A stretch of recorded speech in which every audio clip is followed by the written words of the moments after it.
पण म्हणून एक चुकीचे बटन पुढचे 5 वर्ष भंडारा शहराला सत्यानाश केल्याशिवाय राहणार नाही. या भंडारा शहराला उद्ध्वस्त केल्याशिवाय राहणार. एक चुकीचे बटन, एक चुकीचे बटन तुमसरला, एक चुकीचे बटन साकोलीला, पवनीला. आणि त्यामुळे नेत्यांनी विचार करायचा. आवेशामध्ये तिकीट न भेटल्याच्या रागामध्ये आपण त्या ठिकाणी जो खडा तमाशा उभा करतो.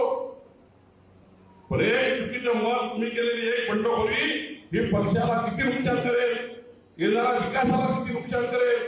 पक्ष एवढा मोठा झाला की 51% मतं मिळाले, 1.5 कोटी सदस्य पक्षाची आहे. एक नगरपालिकेने कमी जास्त होणार नाही. पण देवेंद्र फडणवीस सरकारचा, मोदी सरकारच्या योजनेचा पट्ट्यामोड झाल्याशिवाय राहणार नाही. आपल्या पक्षाची इज्जत पडायला लागली असताना एक जरी कार्यकर्ते बदनामी केली. पंकज भरणे आणि मी 5 वर्ष आमचे दरवाजे बंद केल्याशिवाय राहणार नाही, हे आपण लक्षात ठेवून द्या. ना भरणे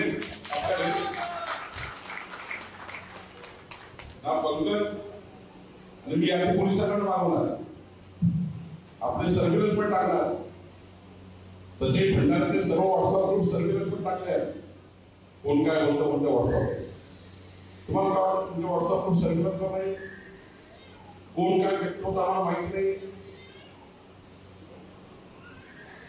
म्हणून या ठिकाणी पहिला निर्णय काय,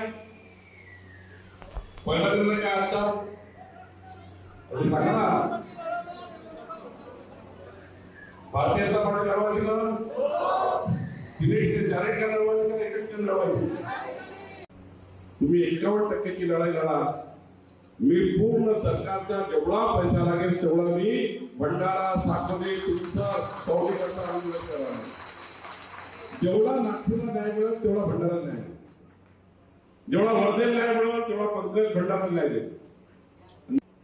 जेवढी ताकद आम्ही विधानसभेच्या निवडणुकीमध्ये आपले आमदार निवडून आणण्याकरता लावली. 288 पैकी 237, भाजपा 149 पैकी 137 आमदार भाजपचे निवडून आले. 92% आमदार निवडून आले. आपण त्यापेक्षाही जास्त ताकद भंडारा जिल्ह्यामध्ये आम्ही लावणार आहे. तुमच्या कार्यकर्त्याच्या निवडणुकीत लावणार आहे. विधानसभेपेक्षा जास्त ताकद आम्ही भंडाऱ्यात लावणार.